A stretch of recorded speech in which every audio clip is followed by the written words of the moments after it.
அனைவருக்கும் வணக்கம். ஆண்டவராகிய இயேசு கிறிஸ்துவின் நாமத்தினாலே உங்கள் அனைவரையும் வாழ்த்துகிறேன். ஜிபிசி குடும்பம் சார்பாக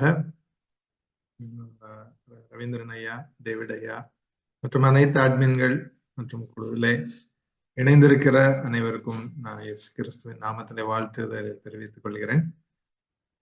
இது என்னுடைய இரண்டாவது பகுதி. இயேசு யூத மேசியாவா இல்லை உலக இரட்சகரா அப்படிங்கிற இதுல பாடத்துல போன பதிவிலே நாம் எடுத்தது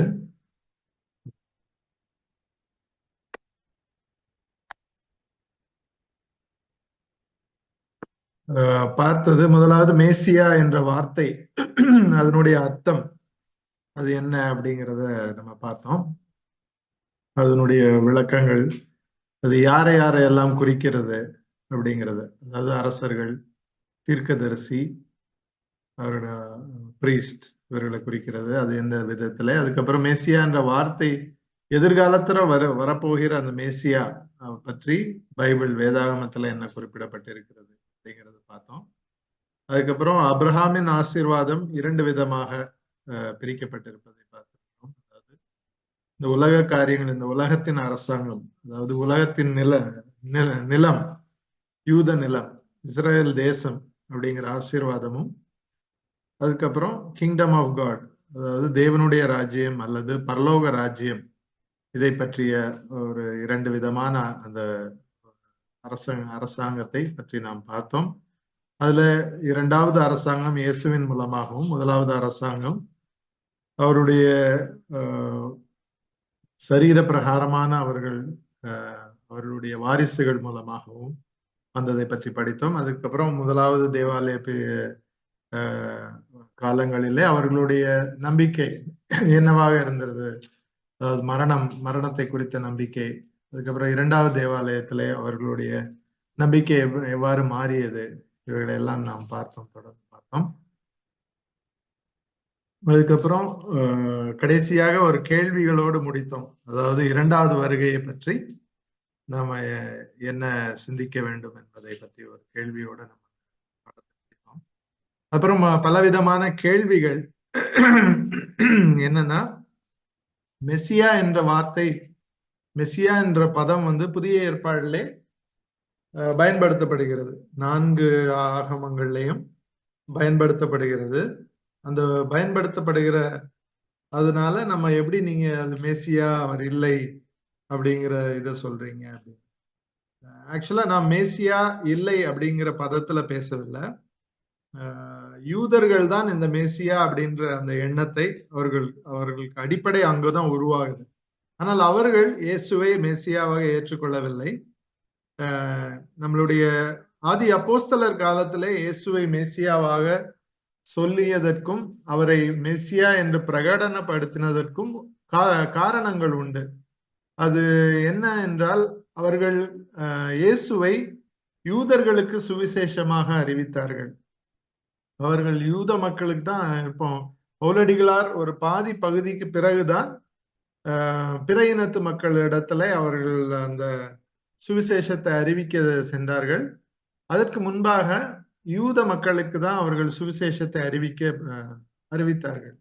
ஸோ அப்போ அந்த யூத மக்களுக்கு இயேசுவை மெசியா என்ற கோணத்திலே அவர்கள் எதிர்பார்த்து கொண்டிருந்த அவர் மெசியா என்ற கோணத்திலே அவரை பிரகடனப்படுத்தினார்கள், அவர்களை வழிநடத்தினார்கள்.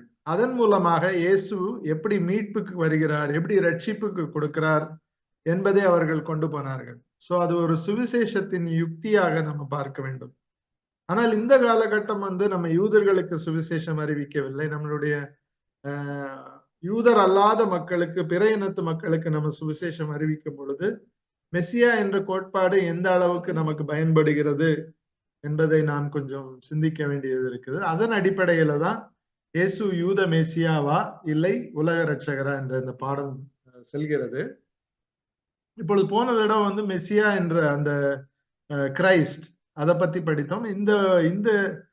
இந்த பகுதியில அவருடைய இயற்பெயராகிய இயேசுவை பற்றி படிப்போம். ஜீசஸ் அந்த வார்த்தையை படித்து விட்டு தொடர்ந்து நம்ம அதை பயணிக்கலாம். அந்த மூல பாஷையிலே அது வந்து அவருடைய பெயர் வந்து யெஷுவா. யெஷுவா என்பது ஒரு அரமேய சொல். அரமேய எபிரேய சொல்லும் இருக்குது. அதோடைய மூலம் எங்கே வருகிறது அப்படின்னு பார்த்தா யாஷா என்ற ஒரு சொல். அந்த யாஷா என்ற சொல்லுக்கு பொருள் வந்து மீட்டெடுத்தல் அப்படிங்கிற பொருள். அந்த அடிப்படையில தான் அவருடைய பெயர் வந்து பெயரோட தொடர்புடைய மற்றொரு பெயர் பாத்தீங்கன்னா யெகோஷுவா. ஜாஷுவா என்ற இந்த பழைய ஏற்பாடு, அதாவது மோசே காலத்துக்கு பிறகு இஸ்ரேல் மக்களை அந்த அவர்கள் வாக்குத்தத்தம் பட்ட தேசத்துக்கு உள்ளாக கொண்டு போன அந்த மனிதர். அவர் யோசுவாவுடைய பெயரும் இயேசுடைய பெயரும் ஒன்று போல வருகிறது. அதாவது என்ன சொல்லுவாங்கன்னா, யெஷுவாங்கிறது வந்து எபிரேய பதம், யெகோஷுவா அப்படிங்கிறது வந்து சாரி யெஷுவாங்கிறது வந்து அரமேய பதம், யோசுவா அப்படிங்கிறது வந்து எபிரேய பதம் அப்படிங்கிற இதுல விளக்கம் கொடுப்பார்கள். ஆனால் அதுல சில சில கருத்து முரண்பாடுகளும் இருக்குது. இல்ல அது வேற அப்படின்னு. அதாவது யெகோஷுவா அப்படின்னு சொல்லும் பொழுது அந்த யாஹ்வே, அந்த கடவுள், யா இஸ் மை சால்வேஷன், யாஹ்வே என்னுடைய ரட்சிப்பு அப்படின்ற இந்த யான்ற சொல்லு இணைந்து வருகிறது அந்த யெகோஷுவால வருகிறது. ஆனால் யெஷுவா அப்படிங்கிறது வந்து வெறும் ரட்சிப்பை மாத்திரமே குறிக்கிறது அப்படிங்கிற பதத்திலையும் பேசப்படுகிறது. சில வசனங்கள் இங்கே குறிப்பிடப்பட்டுள்ளது. அதாவது யோசுவா அப்படின்றவருடைய பேரு அவரு 2 இடங்கள்ல அது வேறு நிலைமையிலே எப்படி மாறுபட்டு இருக்கிறது அப்படின்னு எபிரேயத்துல நீங்க பாத்தீங்கன்னா தெரியும். இந்த எழுத்து யெகோஷுவான்றதுதான் அவர் இந்த யோசுவாவை பற்றி. காலத்துல நான் யோசுவாவை நோக்கி, உங்கள் தேவனாகிய கர்த்தர் 2 ராஜாக்களுக்கும் செய்தவைகளை எல்லாம் உன் கண்டது, நீ போய் சேரும் எல்லா ராஜ்யங்களுக்கும் கர்த்தர் அப்படியே செய்வார். இந்த வசனத்துல அவருடைய பெயர் கூறப்பட்டிருப்பது யெகோஷுவா அப்படிங்கிற வார்த்தை பயன்படுத்தப்பட்டுள்ளது. அதே இது யோசுவா 1ஆம் அதிகாரம் 1ஆம் வசனத்துல யெகோஷ்வா அப்படிங்கிற வார்த்தை பயன்படுத்தப்பட்டுள்ளது. சோ இது இரண்டுமே அந்த அந்த பதத்தின் மாற்றங்கள். ஆனா ஒரே பெயர் தான், ஜோஷுவாவை தான் யெகோஷுவா அப்படின்னு பதத்துல இது பண்ணப்பட்டிருக்கிறது.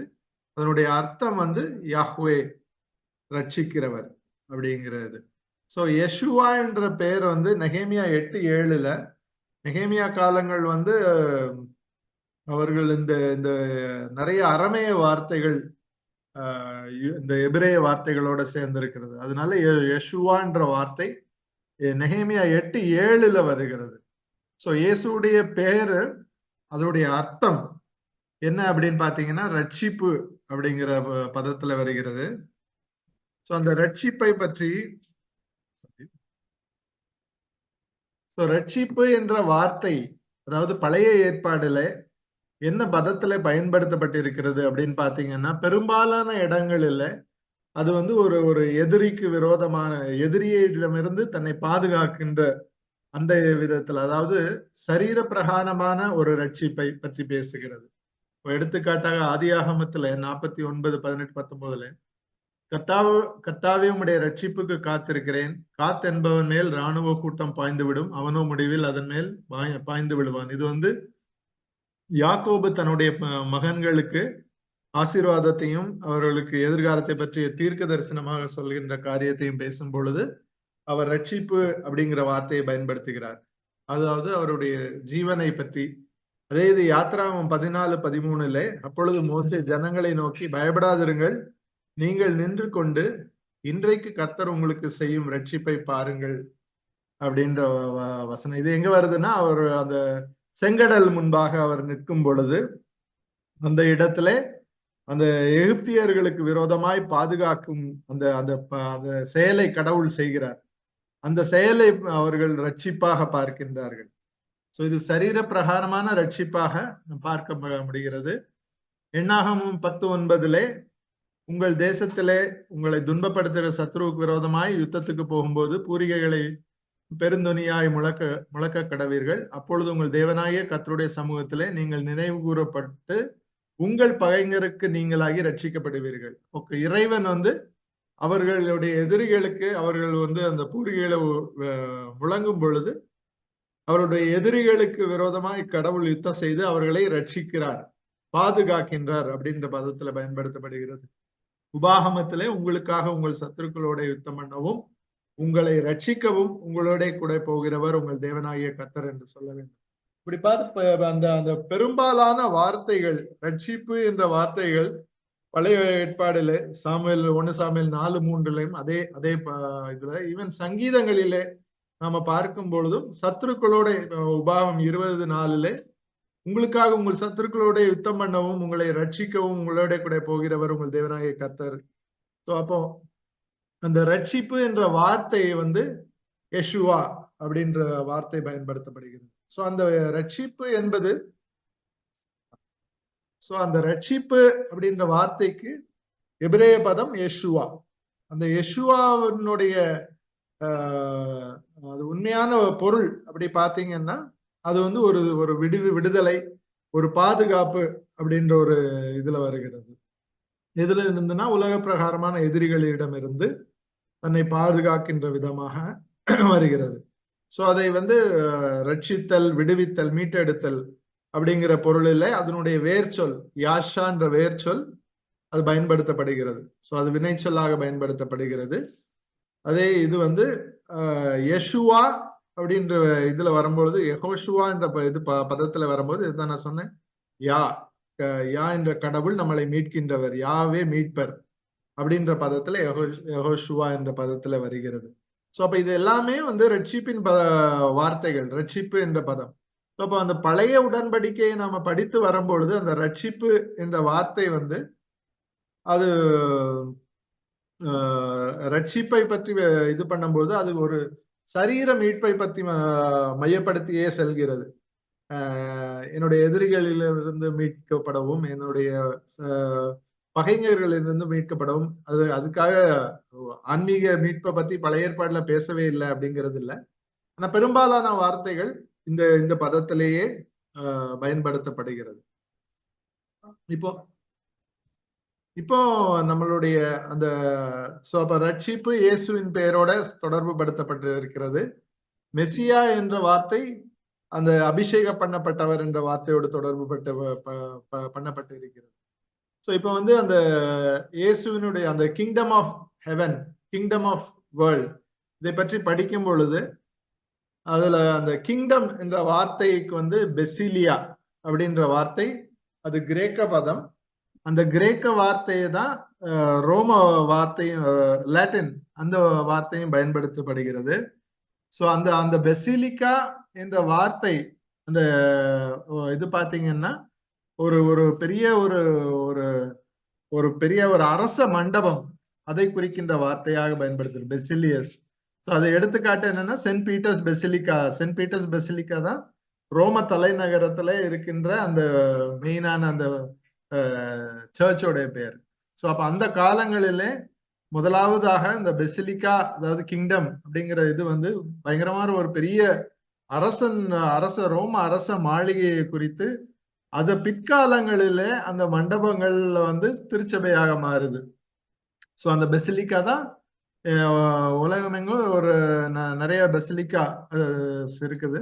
அந்த பெசிலிகாஸ் எல்லாமே சர்ச்சஸா மாறினது. ஆனா ஒரு காலத்துல அவைகள் அரச மண்டபமா ஒரு ஒரு பெரிய அந்த அரசனுடைய அவையாக இருந்தது அந்த இது. அது பிற்காலத்துலதான் பெசிலிக்கா. சோ அப்ப அந்த கிங்டம்ங்கிற வார்த்தை கிறிஸ்தவத்துல வரும்பொழுதும் அது ஒரு பெரிய அரசாங்கத்தையும் ஒரு பெரிய அரசாட்சியையும் அந்த மையப்படுத்தி செல்கிறது. சோ அந்த அந்த எப்படி யூதர்களிடத்திலே ஒரு யூத தேசம் உருவாக, இஸ்ரவேல் தேசம் உருவாக அந்த தேசத்தை பற்றி வருகிறதோ அதே போல கிறிஸ்தவம் கிபி 4ஆம் நூற்றாண்டிலே வரும்பொழுது அது ஒரு அரசாட்சியாக உருபெறுகிறது. ஆனால் நம்ம இயேசுவின் காலத்துல நம்ம பார்க்கும் பொழுது இந்த கிங்டம் ஆஃப் காட், இந்த தேவனுடைய ராஜ்யம் பற்றி முதலாவது பேசப்படுகிற இது யோவான் ஸ்நானகன் தான் முதல்ல அதை எடுத்து பேசுகிறார். அதாவது அந்நாட்களில் யோவான் ஸ்நானம் வனாந்திரத்துல மனம் திரும்புங்கள், பரலோக ராஜ்யம் சமீபித்து இருக்கிறது என்று பிரசங்கம் பண்ணினான். சோ அப்போ kingdom of heaven is at near, ராஜ்யம் மிகு அருகில் வந்திருக்கிறது அப்படின்ற முதல் பிரசங்கம் அவர் பண்றாரு. ஆனா அந்த ராஜ்யத்துக்குள்ள போகிறதற்கு தகுதியாக என்ன சொல்றாருன்னா, மனம் திரும்ப வேண்டும், பாவத்தை அறிக்கையிட்டு மனம் திரும்பி நீங்கள் அந்த ராஜ்யத்துக்கு உட்பட வேண்டும் அப்படின்ற அறிவிப்பை கொடுத்து அவர் அதை இது பண்றாரு. சோ அடுத்த இதே பிரசங்கத்தையும் இதே பிரகடனத்தையும் இயேசு பெருமான் எடுக்கிறார். மத்தேயு 4:14 இது முதல் மனம் திரும்புங்கள், பரலோக ராஜ்யம் சமீபித்திருக்கிறது என்று பிரசங்கிக்க தொடங்கினார். சோ அவர் பிரசங்கிக்க தொடங்கினார். அதுலயும் அவர் சொல்வது என்னன்னா, மனம் மாறுங்கள், விண்ணரசு நெருங்கி விட்டது என பறைசாற்ற தொடங்கினார். சோ இயேசு பெருமானும் அதே பறைசாற்றுதலையும் அதே விண்ணரசு பற்றிய பிரசங்கத்தையும் தொடங்குகிறார். சோ அவருமே சொல்லும் பொழுது, மனம் மாறுங்கள், விண்ணரசு உங்கள் அருகில் வந்து விட்டது அப்படிங்கிற இதுல சொல்கிறார். இது இந்த ராஜ்யங்களுக்கு நேர் எதிரான ஒரு அறைகூவல். சோ இந்த ராஜ்யத்துல யாரெல்லாம் உள்ள பங்கடைவார்கள், யாரெல்லாம் அவர்கள் அந்த ராஜ்யத்துக்குள்ளாக போவார்கள் என்று சொல்லும் பொழுது இயேசு பெருமான் சொல்லுகிற வசனம் மத்தேயு 5:3, ஆவியில் எளிமை உள்ளவர்கள் பாக்கியவான்கள், பரலோக ராஜ்யம் அவர்களுடையது. சோ அப்போ அந்த ராஜ்யத்தின் பிள்ளைகள் ஆவியிலே எளிமை உள்ளவர்களாக இருப்பார்கள். ஆவியிலே எளிமை என்று சொல்லும் பொழுது உள்ளத்திலே, அதாவது வெளிப்புறமாக அல்ல, உள்ளத்திலே அவர்கள் எளிமையானவர்களாக, ஏழையோரின் உள்ளத்தோர் பெயர் பெற்றோர், ஏனெனில் விண்ணரசு அவர்களுடையது. சோ அவர்கள் இப்படிப்பட்டவர்கள் தான் விண்ணரசுக்கு செல்வார்கள். அதாவது விண்ணரசு என்பது கிங்டம் ஆஃப் ஹெவன், அதாவது இந்த ராஜ்யத்திலே தகுதி உள்ளவர்களாக வருவார்கள் அப்படின்னு. அடுத்த வசனங்கள் பாத்தீங்கன்னா, நீதியின் பொருட்டு துன்புறுத்தப்படுவோர் பேறு பெற்றோர், ஏனெனில் விண்ணரசு அவர்களுடையது. நீதியாய் நடக்கும் பொழுது அவர்கள் துன்பப்படுகிற மக்கள், அவர்கள்தான் இந்த ராஜ்யத்திலே பங்குடையவர்களாக இருக்கிறார்கள் அப்படிங்கிற ஒரு வசனம் மத்தேயு 5:10. மத்தேயு 18:4 இந்த பிள்ளையை போல் தன்னை தாழ்த்துகிறவன் எவனோ, அதாவது சீடர்கள் விண்ணரசில் யாரு பெரியவர்கள் அப்படின்ற ஒரு கேள்வியில வரும்பொழுது அவர் இயேசு பெருமான் ஒரு சிறு பிள்ளையை கொண்டு அவர் ஒரு சிறு பிள்ளையை அழைத்து அவர் நடுவில் நிறுத்து, நீங்கள் மனம் திரும்பி சிறு பிள்ளையை போல் ஆகாவிட்டால் விண்ணரசுவில் புக மாட்டீர்கள் என உறுதியாய் உங்களுக்கு சொல்லுகிறேன் என்றார். இப்ப சிறு பிள்ளையை போல எளிமையானவர்களாகவும் நீதியின் நிமித்தம் துன்பப்படுகிறவர்களாகவும் இவர்கள் இருக்கிறவர்கள் எல்லாம் தான் இந்த ராஜ்யத்திலே பங்குடையவர்களாக இருப்பார்கள் அப்படின்னு. யாரெல்லாம் இந்த ராஜ்யத்துக்கு போக மாட்டாங்க அப்படின்ற அந்த காரியங்கள் வரும்பொழுது மத்தேயு 5:20 அதுல சொல்ல ஒரு வேதபாரகர் பரிசேயர் என்பவர்களுடைய நீதியிலும் உங்கள் நீதி அதிகமாக இராவிட்டால் பரலோக ராஜ்யத்தில் பிரவேசிக்க மாட்டீர்கள் அப்படின்னு சொல்றாரு. சோ அதாவது நம்மளுடைய நீதி வேதபாரகர் பரிசேயர் அவர்களுடைய நீதியிலும் மேன்மையானதாக அதிகமானதாக இல்லை என்றால் இந்த ராஜ்யத்துக்குள்ளாக பிரவேசிக்க மாட்டார்கள் அப்படின்ற ஒரு அறைகூவலை விடுகிறாரு. மத்தேயு 19:23-24 இயேசு தம் சீடரிடம், செல்வர் விண்ணரசில் புகுவது கடினம் என நான் உங்களுக்கு உறுதியாய் சொல்லுகிறேன், மீண்டும் உங்களுக்கு கூறுகிறேன், செல்வர் இறையரசாட்சிக்கு உட்படுவதை விட ஊசியின் காதில் ஒட்டகம் நுழைவது எளிது. சோ இந்த இன்சிடென்ட்ஸ் உங்களுக்கு எல்லாத்துக்கும் தெரியும். ஒரு ஐஸ்வர்யவான் இயேசுவினிடத்துல வரும்போது, நான் எல்லா முறைமைகளையும் அதாவது பழைய ஏற்பாட்டின் சட்டங்களையும் நான் பின்பற்றுகிறேன். சோ அப்போ கடைசியாக வரும்போது இயேசு சொல்றாரு, உனக்கு உண்டானது எல்லாவற்றையும் விட்டு என்னை பின்பற்றி வா, சிலுவையை சுமந்து கொண்டு உன்னை வெறுத்து பின்பற்றி வா. சோ அப்ப அவன் ரொம்ப துக்கப்பட்டு போய்விடுகிறான். சோ அப்ப அந்த நிகழ்வுல அவர் ஐஸ்வர்யவான இந்த இறை அரசாட்சிக்குள்ள உட்படுவது மிகவும் கடினமான விஷயம் அப்படின்றார். சோ இதை கண்டு அவர்கள் சீடர்களே ஆச்சரியப்படுகிறார்கள். அது ஏன் ஆச்சரியப்படுகிறார்கள் அப்படின்னா, அந்த பழைய உடன்படிக்கையில வரும்போது கடவுளுடைய ஆசீர்வாதம் அப்படின்ற வரும்பொழுது இந்த பூலோகம் சார்ந்த மண் சார்ந்த ஆசீர்வாதம் தான். இப்போ ஆபிரகாம் எளிமையா இருந்தான், பெரிய செல்வந்தனாய் வளர்ந்தான். யோபுக்கு 2 தனையாக ஆசீர்வாதம் கிடைத்தது. அதுக்கப்புறம் தாவீது ஆடு மேய்த்து கொண்டிருந்தான், அவன் பெரிய அரசனாக மாறினான். இந்த மாதிரி இந்த எக்ஸாம்பிள்ஸ் எல்லாம் பாத்தீங்கன்னா ஒரு ஐஸ்வர்யத்தின் மகிமை தான் கடவுளுடைய ஆசீர்வாதம் அப்படின்னு சொல்லி இருக்கும் பொழுது, இயேசு பெருமான் ஐஸ்வர்யவான்கள் என்னுடைய ராஜ்யத்துக்குள்ள, இந்த பரலோக ராஜ்யத்துக்குள்ள பிரவேசிக்க மாட்டார்கள் என்ற ஒரு ஒரு கான்ட்ரடிக்டிங் ஒரு ஸ்டேட்மெண்ட் சொன்னவொடனே இவங்களுக்கே அது ஒரு ஆச்சரியமான விஷயமாய் தோன்றுகிறது. சோ அப்ப அந்த இறையரசுக்கு இவர்கள் எல்லாம் அவரு யாரெல்லாம் இறையரசுனா அரசாட்சினா ஒரு ஒரு தலைவன், ஒரு வலிமை வாய்ந்த மக்கள், ஒரு செல்வ செழிப்பு நிறைந்த ஒரு ஒரு அரசாங்கம் இருக்கக்கூடிய இடத்தை அவர் குறிப்பிடாமல் அவர் ஒரு மாற்று கருத்தை வைக்கிறார். சோ இதுதான் நாம பாக்குறோம். சோ இப்போ கிங்டம் ஆஃப் காட், தேவனுடைய ராஜ்யம் என்னது அப்படின்னு நம்ம பார்க்கும் பொழுது, அது இப்போ நம்ம யாரெல்லாம் அந்த ராஜ்யத்திலே பங்குடையவர்கள் என்று பார்த்தோம். இப்ப அந்த ராஜ்யம் அது உலக பிரகாரமானதா அல்லது ஆவிக்குரியதா? இந்த உலகத்தின் ஆட்சி என்று வரும்பொழுது, அதாவது ஒரு ஒரு ஒரு உலகத்தின் ஒரு நிலப்பரப்பை ஆட்சி செய்வதும், அந்த அடக்குமுறை அத ஒரு நிலத்தை நம்ம ஆட்சி செய்யணும்னா சில கொலைகள் செய்ய வேண்டும், சில மக்களை கட்டுப்படுத்த வேண்டும், சில அதிகாரங்களை பயன்படுத்த வேண்டும். இது உலக அரசாட்சி. ஆனா இந்த உலக அரசாட்சியை தான் கடவுள் சொன்னாரா அப்படின்னு பாத்தீங்கன்னா, அதுக்கு நேர் எதிரான எளிமையானவர்கள், ஆவியில எளிமை உள்ளவர்கள், நீதி நிமித்தம் துன்பப்படுகிறவர்கள், இவர்கள் எல்லாம் தான் சொல்றாரு. அது சிறுபிள்ளையை போல மாறுகிறவர்கள், இவர்கள் எல்லாம் தான் இந்த ராஜ்யத்துக்கு தகுதி உள்ளவர்களாக மாறுகிறார்கள். அப்படின்னும் போது இந்த ராஜ்யம் இவர் சொல்லுற ராஜ்யம் அது எந்த ராஜ்யம் அப்படிங்கறத சிந்திக்கும் போது பொதுவாக என்ன சொல்லுவாங்கன்னா, இயேசுவின் ராஜ்யம் மரணத்துக்கு பின்பாக வருகிறது அப்படின்னு. சோ இனி ஒருவேளை நம்ம மரித்து போகும்போது அந்த ராஜ்யத்தை குறிக்கிறது அப்படின்னு சொல்லி விளக்கம் கொடுக்கப்படுகிறது. ஆனால் ஒரு விஷயம் நம்ம பார்த்தோம்னா, 2000 வருடங்களுக்கு முன்பாகவே இயேசு பெருமான் இந்த ராஜ்யம் சமீபித்திருக்கிறது அப்படின்னு சொல்றாரு. அதாவது இந்த ராஜ்யம் நெருங்கி விட்டது. அதாவது 2 அர்த்தத்துல எடுக்கலாம். அதாவது இந்த காலகட்டங்களிலே அது விட்டது அப்படிங்கிறத சொல்லலாம். அதுக்கப்புறம் உங்களுக்கு ரொம்ப நெருங்கி விட்டது, அதாவது நீங்க ரீச் பண்ற அளவுக்கு, நீங்கள் அதை பற்றி கொள்கின்ற அளவுக்கு உங்களுடைய அந்த ராஜ்யம் நெருங்கி விட்டது அப்படிங்கிற 2 அர்த்தம். 2 அர்த்தத்தையும் நாம பார்க்கும் பொழுது அது ஒரு கால சூழ்நிலை. அதாவது அந்த காலத்திலே வாழ்ந்த மக்களிலே இறையரசு உங்களுக்கு விட்டது அப்படின்னு சொல்லிதான் சொல்றாரு. அதுதான் அவர்களுக்கு நீங்கள் நெருங்கி விட்டதும், அவர்களால ரீச் பண்ற அளவுக்கு விட்டது அப்படிங்கிறதும் இறையரசு பத்தி சொல்லப்படுகிறது. அதே இது மத்தேயு 16:28 இங்கே நிற்கிறவர்களில் சிலர் மனுஷகுமாரன் தம்முடைய ராஜ்யத்தில் வருவதை காணும் முன் மரணத்தை சுவைப்பதில்லை என்று மெய்யாகவே உங்களுக்கு சொல்லுகிறேன். ரொம்ப கான்ட்ராடிக்டிங்கான இந்த வசனம். அது யாருன்னா சீடர்களை பார்த்து சொல்றாரு.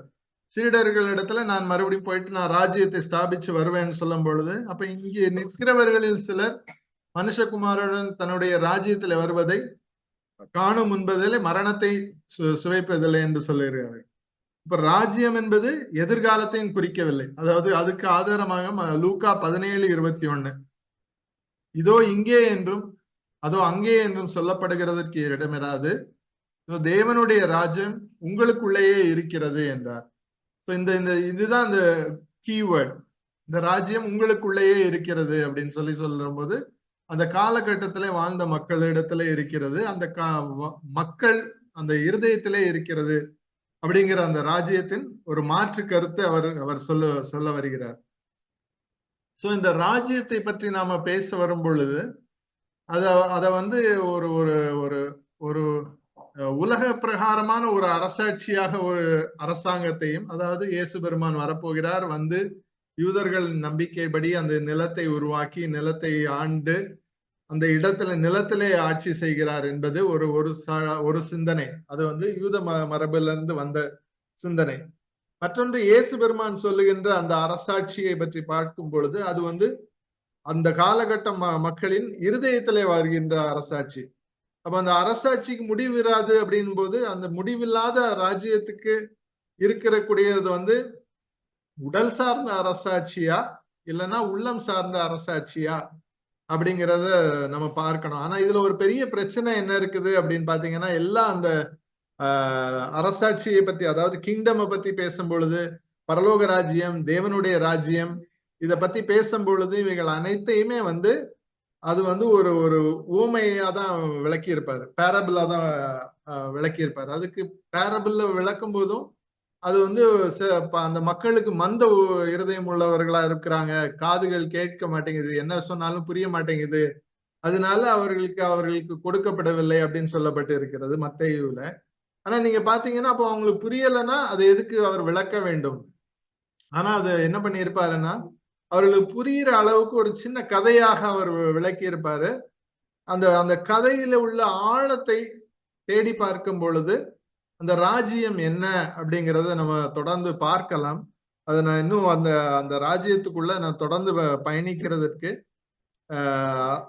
ஒவ்வொரு பேரபல்ல பத்தியும் நம்ம அதை பார்க்கும் பொழுது இந்த ராஜ்யம் எதை பத்தி பேசுகிறது என்ற தெளிவு வரும். இதை நான் பேரபிள்ஸ் ஒவ்வொன்றையும் தனித்தனியா விவரித்து நான் படிக்கணும்னு வச்சிருக்கிறேன். ஸோ அதை வந்து எந்த மாதிரி பிரிச்சிருக்கிறாங்க அப்படின்னா விதைக்கிறது.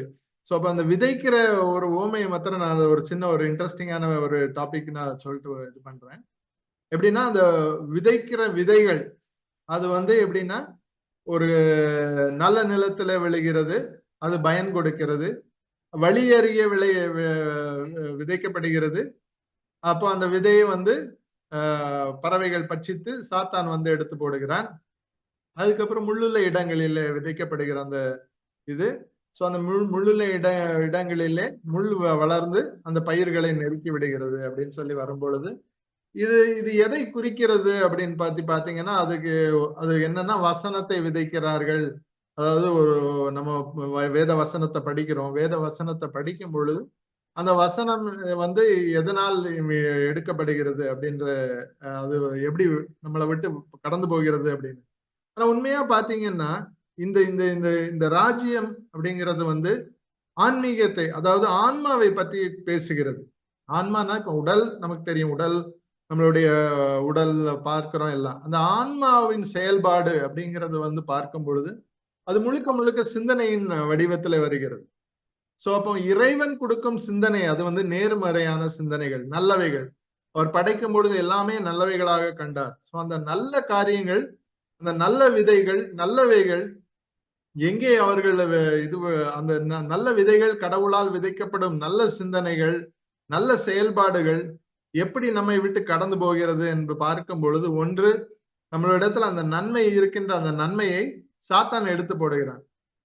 ஆதாமேவாள் விஷயத்திலே அவளுடைய சிந்தனையை மாற்றி அவர் வந்து உலக பிரகாரமான வெளி உலக சிந்தனையை நீங்கள் கடவுளாக மாறலாம் என்ற ஒரு சிந்தனையை கொடுத்து, ஒரு சிந்தனையிலே மாற்றத்தை கொடுத்து அந்த சிந்தனையிலே அவர்களுடைய இறைவனுடைய சிந்தனையை மாற்றி விடுகிறார்கள். அதே போலதான் இந்த உலக பிரகாரமான காரியங்கள், அதாவது புல் அந்த இதெல்லாம் வரும் பொழுது அந்த உலக கவலையின்று வரும் பொழுதே அது ஒரு சிந்தனையின் ஓட்டம் தான், அதுக்கு உருவம் கிடையாது. சோ அந்த கவலைகள் வந்து நம்மளுடைய மனதை ஆட்கொள்ளும் பொழுது நம்மளுடைய அந்த இறைவன் என்ற ஒரு நன்மை காரியங்கள் நம்மை விட்டு எடுபடுகிறது. சோ அப்ப நல்ல நிலம் அப்படிங்கிறது வரும்போது நல்ல சிந்தனை கொண்ட நல்ல ஆன்மா. சோ அந்த நல்ல ஆன்மாவிலே இறைவனுடைய நல்ல சிந்தனைகள் உருவாகும் பொழுது அவைகள் மாத்திரமே பயன்படுகிறது. மற்ற உலக கவலைகள், மற்ற ஐசூரிய மயக்கங்கள் நம்மளுடைய சிந்தனையில வரும் பொழுது அந்த ராஜ்யம் எடுபட்டு போகிறது. அப்ப அந்த ராஜ்யம் எது அப்படின்னு பாத்தீங்கன்னா ஒரு ஆன்மீக ராஜ்யத்தை குறிக்கின்றது.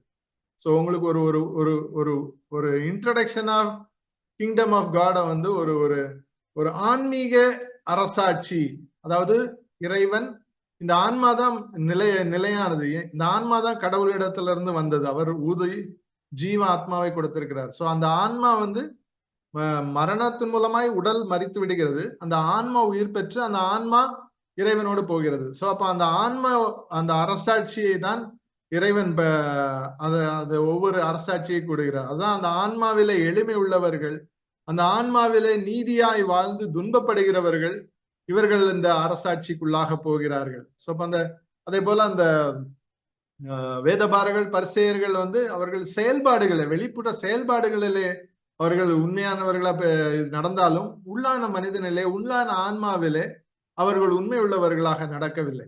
சோ இப்ப இந்த கிங்டம் ஆஃப் காட் இந்த அரசாட்சியை வந்து உள்ளத்தின் அரசாட்சி அப்படிங்கிற நிலையிலே நான் தொடர்ந்து விளக்கம் கொடுக்க விரும்புகிறேன். அது தொடர்ந்து ஒவ்வொரு இது ஒரு பேரபிள்ஸையும் விளக்கம் கொடுக்கலாம் அப்படின்னு இது பண்ணியிருக்கிறேன். ஸோ இந்த ஒவ்வொரு பேரபிளையும் நான் லிஸ்ட் பண்ணி இருக்கிறேன். ஸோ அடுத்த பாடங்களிலே ஒவ்வொரு பேரபிள் என்ன, எது, அதை எப்படி குறிக்கிறது, அது எதை குறிக்கிறது, எப்படி ஒரு ஒரு மன்னிப்பு வந்து அது ஒரு அரசாட்சியிலே பங்காக இருக்கிறது அப்படின்னு. எடுத்துக்காட்டாக இந்த விசுவாசம் என்ற அந்த கோட்பாடு சொல்றேன்ல, அந்த விசுவாசம் என்றதே பாத்தீங்கன்னா ஒரு ஒரு பொருள் கிடையாது. அது வந்து ஒரு ஒரு ஒரு ஒரு ஒரு ஆன்மா சார்ந்தது. அதாவது காண்கின்ற பொருளை விசுவாசிக்காதது என்ன சொல்லுவாங்கன்னா, காணக்கூடாதவைகளின் நம்பிக்கை, காணக்கூடாதவைகளின் நிச்சயம். அதாவது காண்கின்ற பொருட்கள் மீது, உலக பொருட்களை தாண்டி எதை நம்புகிறது, எதை விசுவாசிக்கிறது என்றால் காணக்கூடாத இறைவனை. சோ விசுவாசம் என்பது இறைவனை மாத்திரமே நம்பி வாழ்கின்ற வாழ்க்கை. தன்னை சுற்றி இருக்கின்ற பிரச்சனைகள், கவலைகள், பாரங்கள், இவைகளை எல்லாம் அந்த கொண்டு வருகின்ற அந்த அந்த அந்த முள்களை அகற்றி நல்ல நிலமாய் அது மாறி அவைகளுக்கு மேலாக இருக்கின்ற அந்த இறைவனை காண்கின்றதுதான் அந்த கிங்டம் ஆஃப் காட், அந்த இறைவனின் அரசாட்சி அப்படிங்கறதை தொடர்ந்து வலியுறுத்தும்படி நான் அந்த இதை நான் பேரபிளை நான் இது பண்ணி இருக்கிறேன். பேரபிள் வந்து தொடர்ந்து அடுத்த அடுத்த பாடங்களிலே நம்ம பார்ப்போம். சோ இதுதான் என்னுடைய பாடம். அதாவது முதலாவது ரட்சிப்பு, இயேசுடைய பெயர் ரட்சிப்பு. அந்த ரட்சிப்பு எங்கே இருந்து துவங்கியது, அந்த ரட்சிப்புல இருந்து அதுக்கப்புறம் ராஜ்யம், அந்த இயேசுவினுடைய ராஜ்யம் எங்கே இருக்கிறது, அந்த ராஜ்யம் உலக பிரகாரமான ராஜ்யம் அல்ல, அது ஆவிக்குரிய ராஜ்யம். அது வந்து ஆன்மாவை ஆளுகின்ற, கடவுள் ஆளுகின்ற அந்த அரசாட்சி என்பதை மையப்படுத்தும்படியாக என்னுடைய 2வது பகுதியை தொடர்கிறேன். தொடர்ந்து இந்த இந்த பேரபிள்ஸ் மூலமாக தேவனுடைய ராஜ்யம் என்ன என்பதை அடுத்த பாடத்தில். நன்றி.